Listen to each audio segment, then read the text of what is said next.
Assalamualaikum warahmatullahi wabarakatuh. Selamat sore Ibu Alimah dan juga teman-teman semuanya. Nama saya Indah Nurahmawati dengan NIM 721142138. Di sini saya akan membahas mengenai pemberdayaan dalam mengatasi permasalahan ekonomi di Indonesia melalui akselerasi.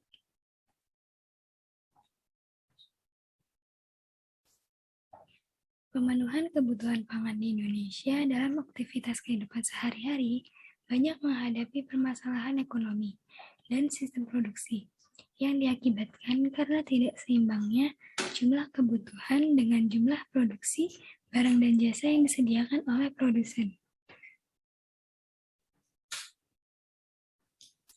Permasalahan perekonomian di Indonesia.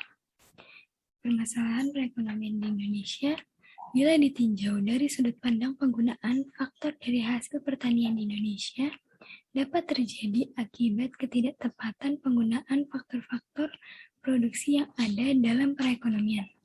Dengan kata lain, dalam memenuhi kebutuhan untuk satu jenis produk oleh masyarakat harus dapat mengorbankan kebutuhan-kebutuhan lainnya.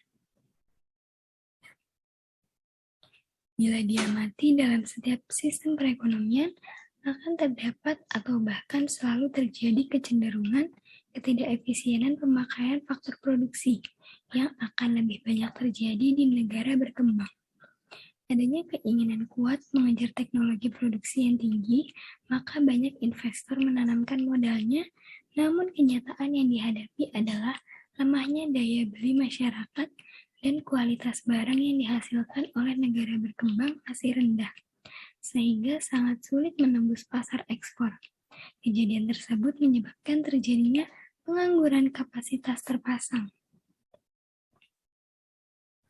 Selain itu, dapat juga disebabkan oleh perencanaan ekonomi yang kurang matang, sehingga terjadi pemusatan investasi pada sektor yang cukup potensial pada mulanya dan akhirnya sektor tersebut mengalami kejenuhan. Apabila ketidakefisienan penggunaan faktor produksi tidak dapat diatasi atau berlanjut terus, maka akan terjadi pemborosan sumber daya nasional. Tindakan yang perlu dilakukan dalam mengatasi ketidakefisienan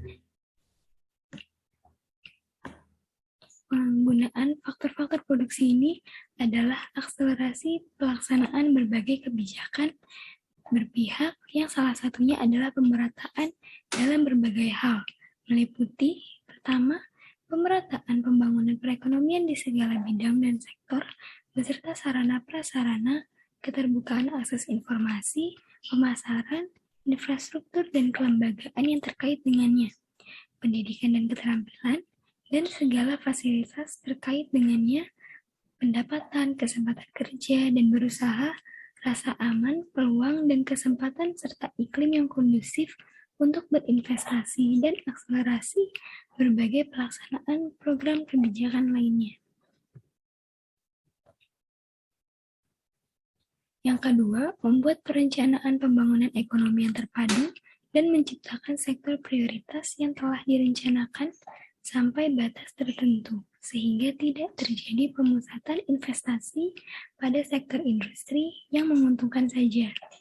Yang ketiga, menciptakan rencana pembangunan ekonomi yang padat karya atau padat pemakaian tenaga manusia, terutama untuk menyerap pengangguran, sehingga terjadi perbaikan daya beli masyarakat secara keseluruhan. Terima kasih. Sekian dari saya. Kurang lebihnya mohon maaf. Wassalamualaikum warahmatullahi wabarakatuh.